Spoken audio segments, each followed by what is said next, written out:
Okay, here's a quick video review of remote desktop client for Android. I've got it logged in here already. You can add as many servers as you want, at least as far as I can tell, as many as you want. I've got three different servers right now, and it's a very good and easy to use remote desktop client for any mobile device, as far as I've seen so far. There's a couple of different ways of inputting. You've got this mode, which is touchpad, which essentially anywhere I touch on the screen, it controls the mouse from there. So I can be way up here, and it acts just the same as if I'm right next to it.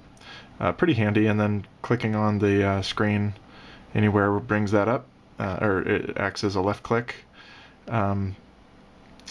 Right click, you can just click and hold, and it brings up the context menu. There's another way of input of moving things around here, and left clicking and right clicking. Let me change it over to that very quickly.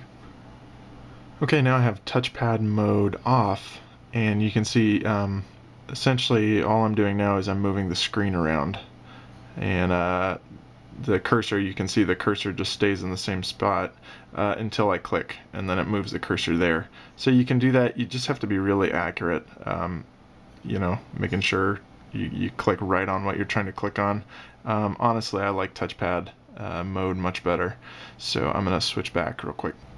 Okay, touchpad mode is back on here, and then it's really just like sitting in front of your desktop screen. You can get sound through the remote desktop client, and then bringing up our menu, there's a couple of handy things here. Windows keys, you get escape and shift control, home, arrow keys if you need them. Press more and it brings up your function keys, and tab, print screen, pretty handy. And that's that for there.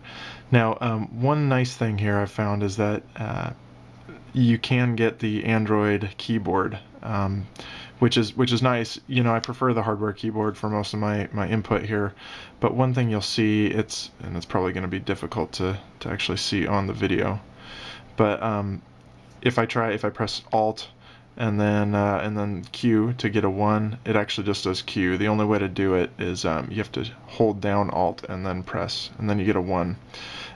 That's obviously for all of your Alt and Shift. You have to actually hold the Alt and Shift button down, or Shift button down, and then click the one you want to get. So to get around that, the easiest thing I found, even though it'll momentarily block out the screen, if you bring up the Android keyboard, you can click numbers to your heart's desire, and they'll go in there much easier. So I know you probably can't see that, but trust me, there's numbers.